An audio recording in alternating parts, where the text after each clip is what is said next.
매일 아침을 뉴스로 깨웁니다. 신율의 출발 새아침. 어제 새누리당 김무성 전 대표가 신당 창당 가능성을 언급함으로써 이 보수 정당이 다수인 시대가 시작됐다는 분석이 나오고 있습니다. 일단 남경필 지사와 김용태 의원이 추진 중인 신당이 있고요. 또 정의화 전 국회의장 측이 제3지대에 있으면서 움직임을 계속하고 있고, 또 여기에다가 김무성 전 대표의 신당 움직임이 있으니까 기존의 새누리당과 합치면 보수적 성향의 정당이 4개 정도 나올 수 있다는 그런 환경이 됐다는 건데요. 이건 분명히 특이한 현상이라고 볼 수 있습니다. 일반적으로 보수 정당이 분열하는 것은 우리나라 정치사에서 자주 있는 일은 아니라는 점에서 특이하고요. 또 대통령제라는 권력 구조는 다수 정당이 출연하는 것을 억제하는 그런 특징을 갖고 있기 때문인데요. 이는 그만큼 지금의 상황이 비정상이라는 것을 증명하는 것이라고 생각합니다. 하지만 대선이나 개헌 논의가 본격화되면 자연스럽게 한쪽으로 정리될 가능성도 충분합니다. 대선 주자를 중심으로 혹은 개헌을 중심으로 이합 집산이 이루어질 것이라는 건데요. 일단 지금은 개헌이 먼저인지 아니면 곧바로 대선으로 가게 될지부터 지켜봐야겠습니다. 신율의 출발새 아침, 오늘 순서 시작합니다.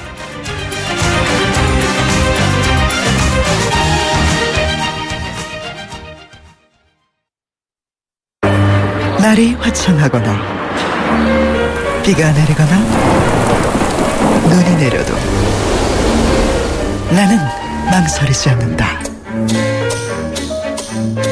판단하기 전에 눈이 먼저 반응하는 브랜드 잭필드. 홍은희 씨, 잇몸 관리 어떻게 하세요? 잇몸 관리요? 양치 잘하고 치과도 다니고, 그리고 하나 더, 인사돌 플러스. 염증에도 좋고 들뜬 느낌도 꽉 잡아주니까요. 잇몸 건강에 인사돌 플러스. 써본 후의 차이요? 직접 느껴보세요. 동국제약. 오염된 공기를 흡입합니다. 360도 사방에서 순수한 공기를 내보냅니다. 멈춰있지 않고 움직이며 구석구석 더 멀리. LG 퓨리케어 360도 공기청정기. 컨덴싱. 미세먼지를 줄이고 싶다면, 컨덴싱. 지구 온난화를 멈추고 싶다면 조인덕 콘덴싱. 아이들을 위해 보일러를 끄고 콘덴싱을 켜자. 콘덴싱 28년 국가대표 보일러. 2015년 금감원 공시 매출액 1위. 안녕하세요. 아이오아이 소미 세정이 기쁜 소식 들고 왔어요. 롯데 하이마트 송년감사 세일. 너무너무 마음에 드는 가격. 자꾸 챙겨주는 혜택. 경품은 총 1억. 12월 2일부터 25일까지. 하이마트로 가요. 경품은 행사기간 매장 방문 고객 중 응모자 대상. 자세한 사항은 매장 문의. YTN 라디오 신율의 출발 새아침. 예, 지금까지 들어온 뉴스 백병규 시사평론가와 함께 짚어보겠습니다. 어서 오십시오. 안녕하십니까. 예, 어제 저녁에 새누리당 이진권 윤리위원장 그리고 윤리위원 6명이 전격 사퇴를 했죠. 예? 맞습니다. 예. 이 친박 최고위원회가 어제 윤리위원 8명을 신규로 충원을 했거든요. 예. 그러자 이진권 중앙윤리위원장을 비롯해서 윤리위원 7명 가운데 6명이 전격 사퇴를 했죠. 예. 오는 20일 이제 박근혜 대통령에 대한 윤리위원회 징계 결정을 앞두고 윤리위원 8명을 증원한 것은 이 박 대통령에 대한 징계의 제동을 걸기 위한 것이다. 이렇게 보았기 때문으로 이제 해석이 되고 있는데요. 이진권 윤리위원장 이렇게 얘기를 했습니다. 박맹호 사무총장이 엊그제, 그러니까 지난 12일 윤리위원 충원을 이야기하기에 박 대통령 징계 뒤에 하면 좋겠다는 의견을 피력을 했는데 이미 충원을 결정해 놓고 나를 속인 것이다. 이렇게 좀 격분을 했고요. 예. 이런 경우는 듣다가 처음이다. 그 의도가 뻔한 것이라고 말하기도 했습니다. 이진권 윤리위원장. 이 기자회견장인 여기에 앉아있는 게 대단히 불쾌하다. 그러면서 12일 박 대통령 징계 논의에서는 이 탈당 권유가 다수 의견이었다고 이제 밝히기도 했습니다. 예. 어제 친박들의 윤리위원 충원, 이 김무성 전 대표와 유승민 의원 축출을 위한 사전 포석의 성격도 있다. 이런 해석까지 이제 나오고 있죠. 예, 이 7명 중에 6명이 사퇴했는데 한 분은 아마 강의 때문에 못 나온 걸로 알고 있어요. 그래 확인이 안 돼가지고 예, 그런 거죠. 이분도 아마 어떻게 될지 모르는데 근데 저희가 이진곤 윤리위원장 이제 사퇴를 하셨는데 이진곤 전 윤리위원장과는 잠시 뒤 3부에서 직접 입장 들어보는 시간 마련했습니다. 자, 그리고 새누리당 끝이 어딘지 모르겠어요. 오늘 의원총회 한다고 그러네요. 예? 네. 끝까지 가봐야 그 끝이 어딘가를 알 수 있을 것 같은데요. 아무튼 그 끝이 어딘지는 끝날 때까지 끝난 것이 아니다. 요기베라의 명언이죠. 예. 메이저리그의 전설적 포수. 오늘 뭐 대충대로 좀 예상이 됐는데요. 이 비박 쪽에서는 그 친박 지도부 사태 그리고 이른바 그 친박 핵심 8인 최순실의 남자들이라고 이제 그 지칭을 하기도 했었죠. 이 탈당을 아마 촉구할 것으로 보이고요. 비박 쪽에서는 당연히 뭐 김무성 전 대표와 그 유승민 의원의 그 탈당을 이제 또 요구할 것으로 예상이 되고 있습니다. 네. 친박 쪽에서는 어제 그 친박 모임이죠. 그 혁신과 통합연합을 이제 그 출범을 시켰는데 이정현 대표까지 딱 56명의 현역 의원이 참여를 해서 말하자면은 이 탄핵 반대 숫자와 정확히 일치한다 이런 분석도 나오고 있죠. 서청원 의원 어제 그 출범식에서 이 대통령과 여당의 관계를 그 상하 관계로 규정을 하고 이 대통령 4월 퇴진 6월 대선 이 당론이 비박계 의원들에 의해서 그 폐기된 것이 현 정국을 초래한 중요한 원인이다. 이렇게 비박을 성토를 했고요. 이 비박계가 그 당을 차지하고 그 대권 후보가 됐을 때는 그 정치보복이 있을 것이다. 이렇게 비박 의원들에게 말하면서 임기가 3년 반이나 남았으니까 흔들리지 말라. 고 이제 촉구를 했다고 하죠. 반면 비박의 그 비상대책위원회 어제 그 발전적 해체를 선언을 했습니다. 이 탄핵의 그 찬성표를 던진 의원들까지 이제 그 포용하겠다는 이런 구상인데요. 이 김무성 전 대표는 어제 그 친박 지도부를 박 대통령의 정치인 노예라고 맹비난하기도 했었죠. 또 그 대다수 국민이 믿고 의지할 새로운 그 보수 전당의 그 탄생이 그 절실한 시점이라면서 신당 창당 의지를 밝히기는 했으나 그러나 탈당 시기를 구체적으로 또 밝히지는 않았습니다. 왜냐하면 같이 나가는 사람의 숫자가 중요하지 않습니까? 그렇죠. 근데 이제 이게 비례대표들은 나가기가 쉽지가 않고, 그죠? 네. 어차피 맞습니다. 탈당한 그날로 의원직 상실이니까. 자, 야 3당은 어제 대표회동을 갖고 황교안 대통령 권한대행하고 회동을 제안을 했는데, 그죠? 네. 가능하면 빨리 만나자고 제안을 했지만, 그러나 성사 여부는 굉장히 좀 불투명하죠. 왜냐하면 그 여당 대표가 좀 빠져 있고 또 그 야 3당이 만나자고 하는 것과 황교안 이 권한대행의 그 행보가 서로 엇갈리고 있기 때문인데요. 일단 야 3당은 황교안 권한대행의 그 행보가 그 현상 유지적인 그 국정관리 차원을 넘어서 적극적으로 대통령 권한 행사에 나서려는 것 아니냐 이렇게 좀 경계를 하고 제동을 걸 필요가 있다고 좀 보고 있는 것 같죠. 어제 그 황교안 권한대행 이 전국 수습을 위한 극과 원로 그 오찬 간담회를 가졌는데 이 참석자 면면을 보면은 남시욱 전 문화일보 사장, 김대중 조선일보 고문, 최우석 전 삼성경제연구소장 등 6명이었는데 이제 이분들이 이제 주로 이제 그 보수 쪽으로 이제 말하자면 분류되는 인물들입니다. 그래서 과연 이제 그 대통령 권한대행으로서의 국민 통합적 행보와는 좀 거리가 있는 것 아니냐 이런 지적들도 나오고 있죠.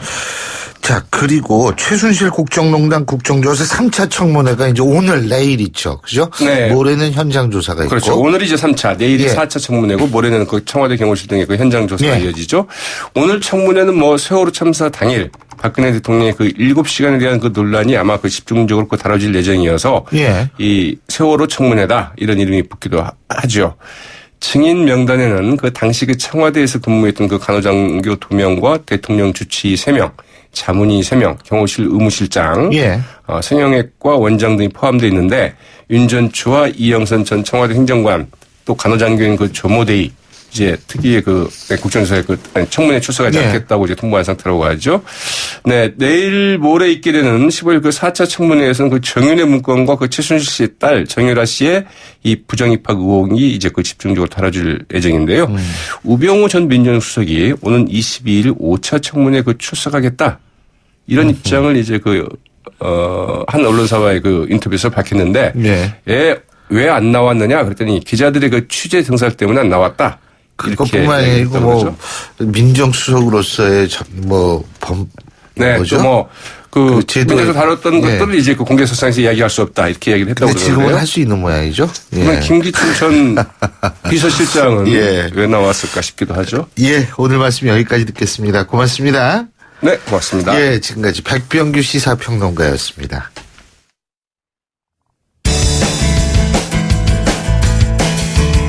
여러분은 지금 FM 94.5MHz로 방송되고 있는 신율의 출발 새 아침을 듣고 계십니다. 의견 주실 분은 짧은 문자 50원, 긴 문자 100원의 이용료가 드는 휴대전화 문자 메시지 우물정 0945번으로 의견 남기실 수 있습니다.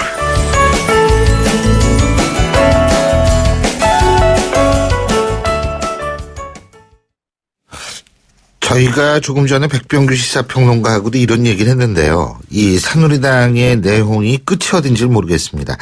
친박계는 대규모 계파 모임을 출범시켰고 비박계는 비상시국일에 해체하고 새로운 모임을 결성하겠다. 지금 이렇게 밝히고 있는데요.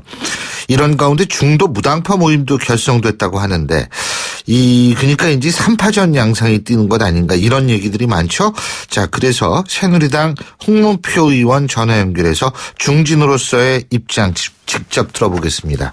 홍 의원님 안녕하십니까? 네, 안녕하십니까? 아유, 요새 그냥 정신이 없으시겠어요. 예? 네, 먼저 우리 박근혜 대통령의 탄핵 정국에 대해서 새누리당 의원으로서 참으로 국민들께 죄송하고 송구스럽다는 말씀을 먼저 드리겠습니다. 예. 네. 지금 말입니다. 먼저 이거부터 좀 여쭤봐야 될 것 같아요. 네네. 이 박 대통령의 징계 여부, 이거를 논의 중이었던 새누리당 윤리위원회 지금 위원장을 비롯한 7명 위원이 전원 사퇴했고 8명인데 그 이유가 친박 지도부가 친박 인사들 8명을 윤리위원으로 충원했기 때문에 이런 일이 벌어진 것 같은데요. 이 부분은 그렇습니다. 어떻게 보세요? 저도 어제 늦게 갑작스럽게 알은 일입니다만은 지금 말씀 주신 대로 이 윤리위원회는 우리 새누리당의 최고의 윤리와 도덕적인 문제를 다루는 최고 결정기관이거든요. 그렇다면은 서류심사와 이 의원들의 충원 문제입니다. 서류심사 1차, 2차 이런 심도 있는 회의를 거쳐서 이 현안 문제를 다루게 돼 있는데 여지껏 아무런 예의가 없다가 갑자기 이 문제를 무더기로다가 충원을 하는 것은 아마 윤리위원회 결정이 대통령에 대한 탈당이나 제명이 나올 것을 막아보겠다는 것인데 너무 이것은 참 우리 당내 도리에 맞지도 않고 사회적인 윤리에도 맞지 않는 일을 하기 때문에 저희들도 참 이 어안이 벙벙합니다 지금. 근데 이게 참 솔직히 제가 말씀드리면 지금 사실 친박 비박이 이게 같이 갈 수는 없다라고 보거든요. 네. 근데 이게 모임만 지금 따로따로 만드는데 이게 의미가 있다고 보십니까? 사실상 국민에게 부끄럽고요. 문제는 이제 지금 이럴 수밖에 없는 것은 우리 의원들 참 많은 사람들이 모이게 되면은 각자 의견이 있는데 대충 이렇게 보면은 탈당이다 또 아니면 수성이다 또는 나는 중간이다 이런 세 부류로 나눠져 있는 건 사실입니다. 그러나 우리가 또 지혜로운 방법을 찾지 않을 수 없기 때문에 이런 지금 참 추원고를 보이고 있는데 저는 이번 주 안으로 큰 가닥은 잡히지 않겠는가 이렇게 전망을 하고 있습니다. 16일 날 원내대표 선거 있기 때문에 그러시는 거죠? 네, 그날도 그렇고 지금 우리 전국 자체 내외의 문제라든지 당내 문제의 흐름이 이것이 너무 오래 가서는 안 되겠다는 그런 기류도 많이 있거든요. 그래서 이번 주말을 기해서 나름대로의 어떤 큰 가닥은 좀 잡아지지 않겠는가 이렇게 희망을 합니다. 지금 홍 의원님께서 지혜로운 방법 말씀하셨는데 그 지혜로운 방법은 홍문표 의원께서 뭐라고 생각하십니까? 일단 두 갈래 세 갈래 갈라져서 움직이고 있는 것들을 하나로 모으기 위해서 어떤 정파라고 그럴까 이 중진 모임을 좀 구성하려고 하는 그런 측도 있습니다. 이렇게 해서 우리가 이렇게 해서는 안 되지 않냐. 그러니 다시 한번 백지에서 우리 중지를 모아보자 하는 그런 움직임도 있거든요. 이제 그런데 저는 희망을 두고 있습니다. 중진 모임에 희망을 두고 계시다. 네. 근데 중진 모임 지금 중진들의 말을 들을 수 있는 상황인지 이게 잘못하면은 김무성 전 대표나 유승민 전 원내대표 같은 경우에 출당될 수 있는 상황이 된 거 아니에요? 지금 윤리위가 친박 인사들로 꾸려졌기 때문에. 글쎄, 최악의 경우는 그렇게 볼 수도 있겠습니다만은, 예. 우리 정당의 내부적인 움직임이나 이런 것들이 그렇게 했을 때는 이 정치가 결국은 없다고 봐야죠. 이거는 무슨 패거리, 무슨 참, 볼상스러운 그런 정치 모습을 갖고 우리 국민들에게 무슨 정치한다고 할 수 있겠습니까? 그런 상황에 도래한다면은요. 예. 네. 정당을 전 국민 앞에 해산하고 그리고 우리가 갖고 있는 기득권을 다 내려놓는 그런 그 마지막 수순이 아닌가 봅니다. 그 출당 문제는요, 그죠? 네네. 근데 김무성 전 대표는 어쨌든 탈당하고 신당 만드는 쪽으로 좀 기울어진 거 아닙니까? 어떻게 보십니까? 어제 그 본인이 기자회견을 했습니다마는. 예. 지금 말씀하신 대로, 우리 이대로는 새누리당이 희망이 없다. 예. 그리고 자칫 잘못하면은 이 좌파에게 정권을 넘겨줄 수가 있다. 이런 위기감을 가지고 나온 고심 끝의 이야기라고 보고 있습니다. 신당 창당 명분은 있다 이렇게 보시는 거죠, 그러니까. 그죠? 명분은 지금 국민들이 보시겠습니다만은 저는 충분한 그런 명분이 있다라고 봅니다. 예. 네. 그리고 지금 비상시국에는 어제 해체 선언을 하고 외연 확장을 위한 새로운 모임을 결성한다고 하는데 이 목적이 뭡니까? 외연 확장하는 목적이요. 아시는 것 같이 비상시국 회의는 박근혜 대통령이 탄핵이었습니다. 이제 탄핵이 끝났으니까 의외로 내용을 들여다보니까 요번에 비상시국 회의의 참뜻을 찬성한 의원들이 의외로 많았어요. 예. 그리고 이제 이것을 차라리 발전적 해체를 하고 위원을 확대해서 요번에 찬성한 의원들을 다시 한번 점검해보고 또 원외 위원장들이 계시지 않습니까? 예. 그것과 당원들까지도 우리가 좀 포함해서 새로운 그런 모임을 하나 만드는 것이 예. 우리 당의 구당 차원에서 좋지 않겠냐 해서 그런 방향으로 발전적 해체와 새로운 모임을 갖는 동기가 거기 있다고 보겠습니다. 자, 근데요, 지금 새누리당 간판 가지고 이렇게 새로운 모임 만들고 구당 모임 한다고 해서 예를 들면은 반기문 유엔 사무총장이나 예? 이런 아주 굵직한 외부 인사들이 함께 할 수 있는 그런 환경이 된다고 보십니까? 그래서 이제 우리 당내에서 모든 분들을 다 대고 앉을 수는 없기 때문에 유승민 의원 같은 분은 끝까지 남아서 우리 당 자체 쇄신을 하고 그리고 이제 김무성 전 대표 같은 경우는 제3지대라는 그런 정치적 새로운 변수를 좀 만들어서 우리 정치를 좀 한 단계 더 좀 새롭게 바꿔보자는 큰 뜻이 여기에 있지 지금 새누리당 가지고는 안 된다는 것은 이미 공감대를 갖고 있는 것입니다. 예, 그렇죠. 그러니까 이게 네. 해체를 해야 된다 이런 말씀으로 이해할 수 있을까요? 저 개인적입니다만은 지금 새누리당 갖고는 도저히 안 되니까 3지대가 됐던 어떤 새누리당은 어느 상황에서 해체를 해야 되겠습니다. 하지만 그런 것이 맞다 봅니다. 친박들은 그거에 철저히 반대하고 있는 거고요. 그죠? 바로 이제 그걸 지키려고 그러는데 그 자체가 지금 우리 이번 탄핵의 정서 국민의 소위 민심을 잃지 못하는 그것이기 때문에 아쉬워서 서로 갈등을 하고 있는 것입니다. 근데 이제 지금 지도부는 어쨌든 친박이고 16일날 원내대표 선거가 어떻게 나올지는 모르겠습니다만 만약 원내대표도 마저 친박으로 됐을 경우에는 분당되는 거 아닙니까? 결국 그럴 수밖에 없는 거 아니에요? 분당이 더 한 달짝 다가선다고 봐야 되고요. 예. 문제는 지금 야 3당이 네. 이정현 대표분은 대화를 안고 있지 않습니까? 예. 그런데 이번에 16일날 원내대표를 또 친박에서 또 된다고 예. 하면은 이제 야당으로서는 이제 예. 대화 창구가 전혀 예. 이제 없어지는 겁니다. 이렇게 되면은 예. 초유의 사태가 벌어지는 거죠. 예. 여야 대화는 전혀 없는 그런 아주 각박한 정치로 간다고 봐야 되겠습니다. 간단하게 하나만 더 여쭙겠습니다. 신당, 분당이 됐을 경우에 그렇게 해서 나오는 세력들은 개헌을 주장하면서 나올 가능성이 높은 거 아니겠어요?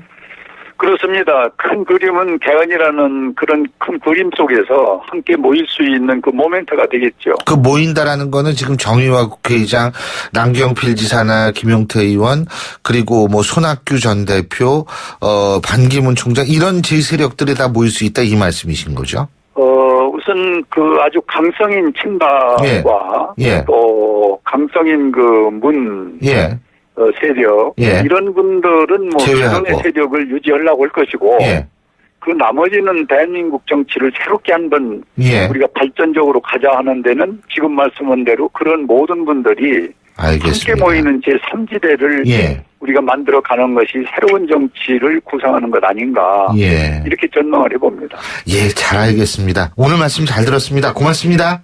네, 고맙습니다. 예, 지금까지 새누리당 홍문표 의원이었고요. 신율의 출발 새 아침 1부 순서 여기서 줄입니다. 잠시 뒤 2부에서 뵙겠습니다.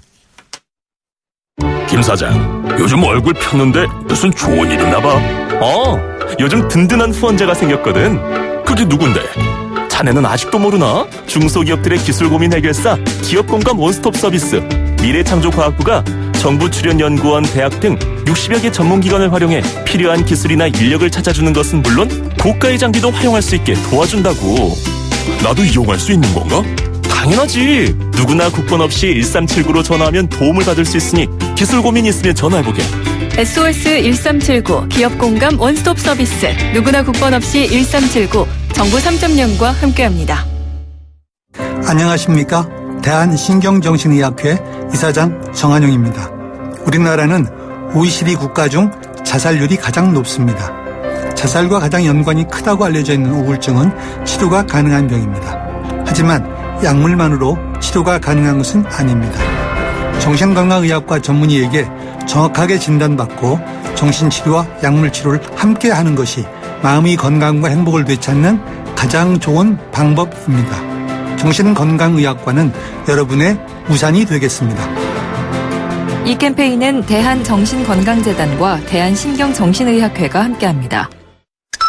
굴삭기, 크레인, 지게차, 스카이차, 로더 이 모든 중장비를 부르는데 걸리는 시간은?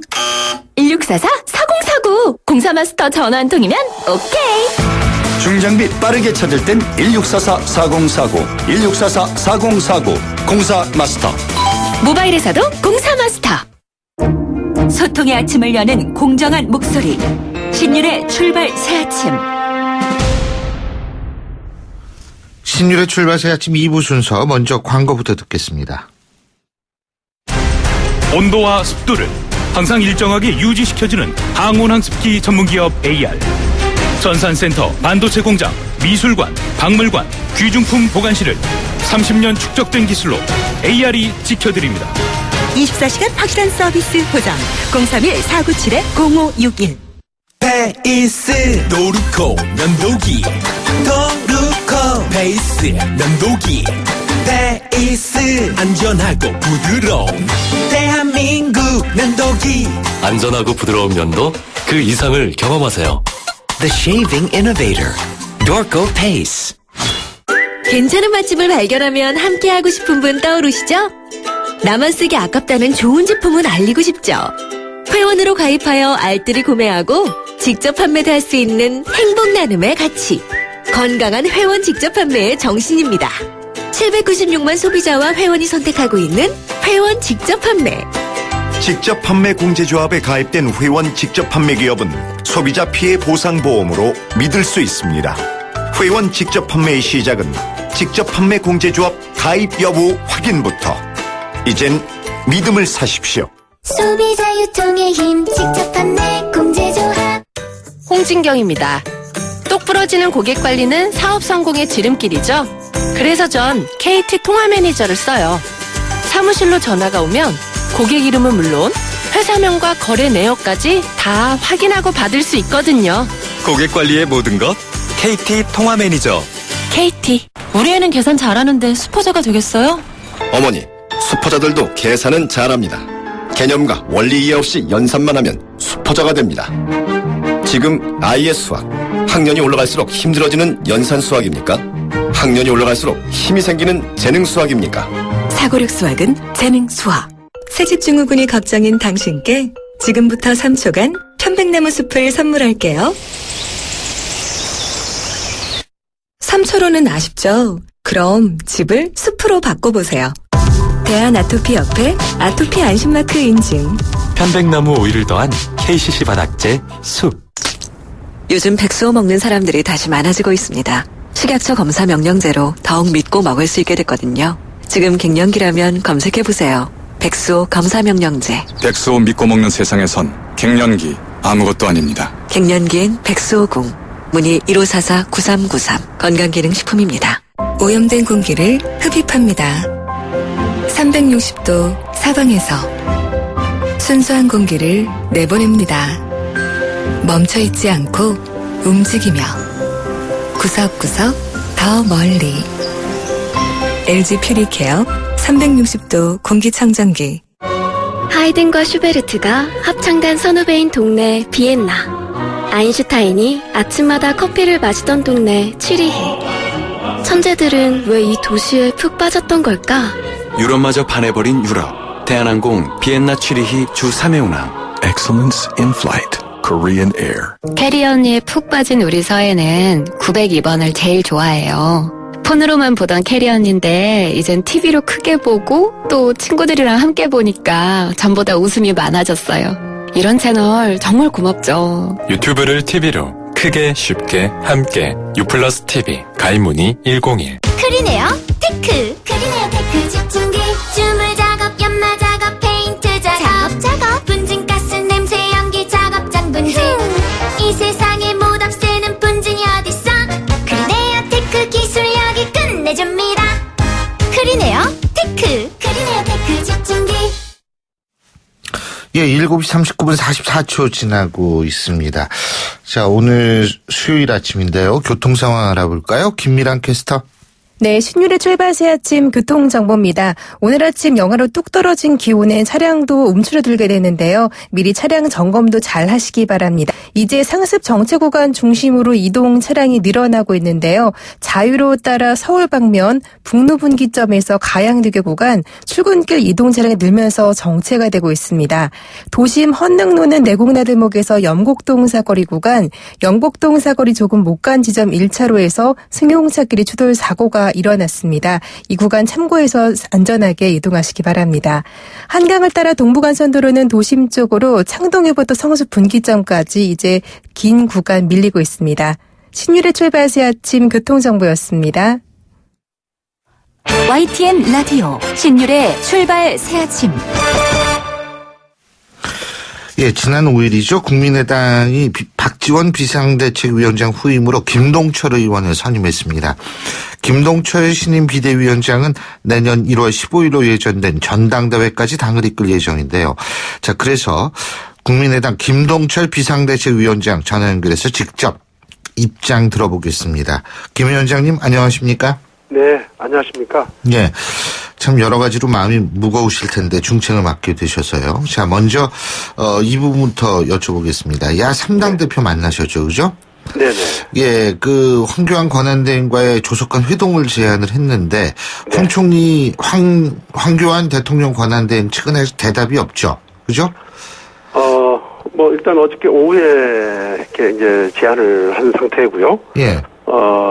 일단 우리가 일단 황교안 권한대행이 이 한시 체제이고 대행 체제이기 때문에 황교안 대행의 권한에 관한 역할 범위에 대해서 좀 뭔가 명확히 해야 되지 않겠습니까? 이러한 것들은 결국 국회와의 대화를 통해서 풀어야 되기 때문에 그런 점에서도 만남의 필요성이 있다고 생각되고요. 예. 또 하나는 박근혜 대통령이 탄핵을 당한 것은 개인의 어떤 일탈에 의해서 탄핵됐다고 볼 수도 있지만 그보다는 박근혜 정부의 어떤 그 민심에 역행하는 여러 가지 것들로 인해서 탄핵됐다고 보는 것이 더 정확할 것입니다. 그렇다면 그런 그 민심에 역행해서 추진돼 왔던 여러 가지 정책들에 대해서 어떤 것은 폐기돼야 될 테고 어떤 것은 시정이 있어야 될 텐데 그러한 것들을 그냥 뭐 만나지 않고 그냥 일방적으로 이렇게 이 국회에서 또는 야당이 요구하는 것보다는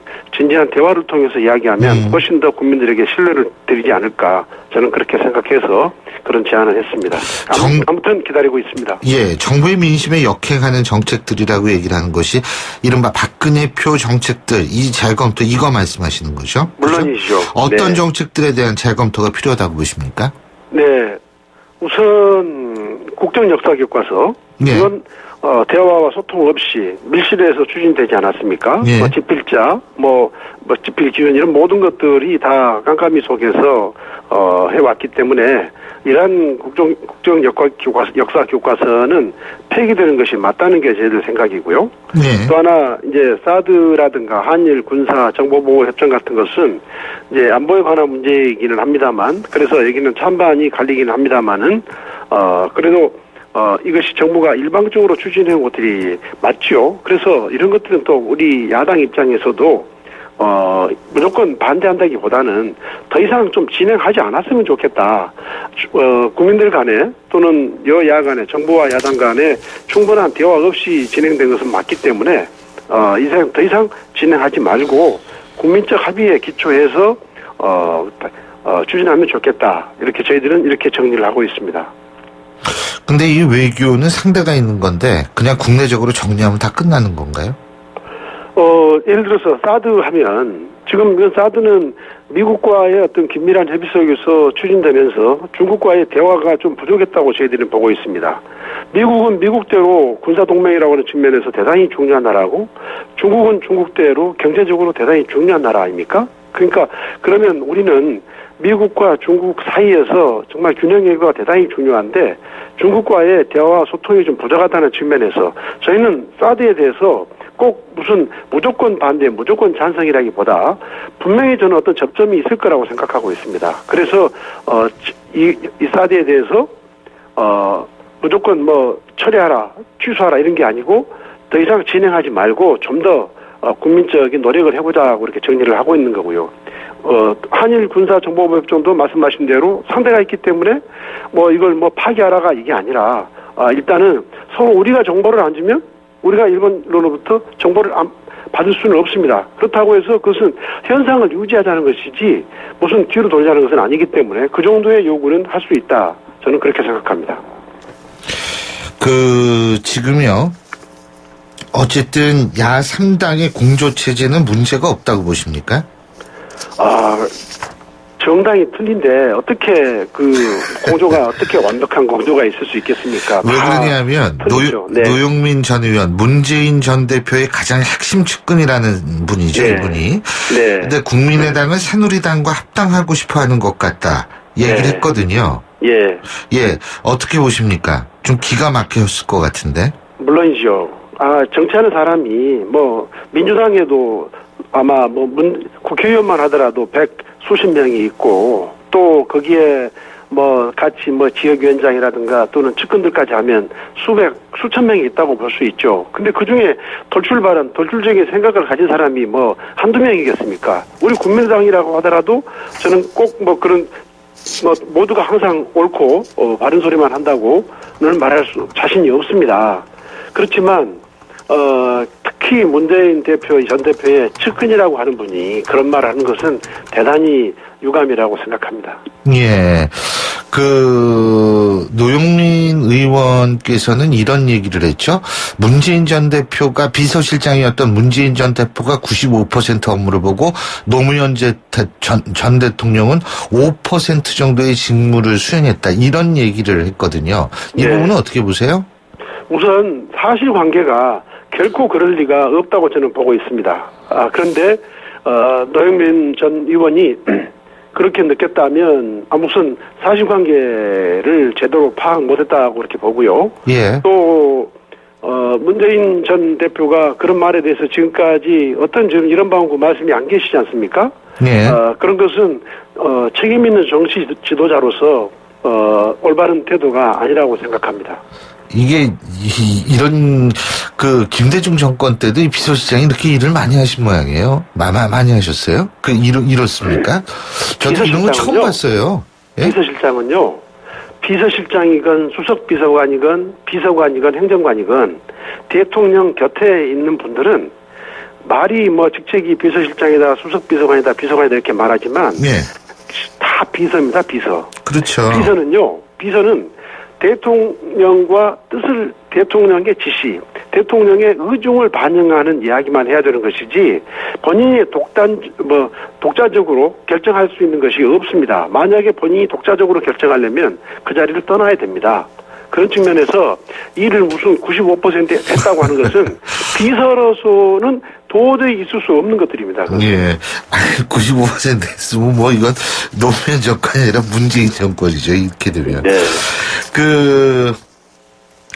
어쨌든 여야 3당 원내대표들을 모여서 개헌 특위 신설을 하기로 합의했는데요. 그죠? 네.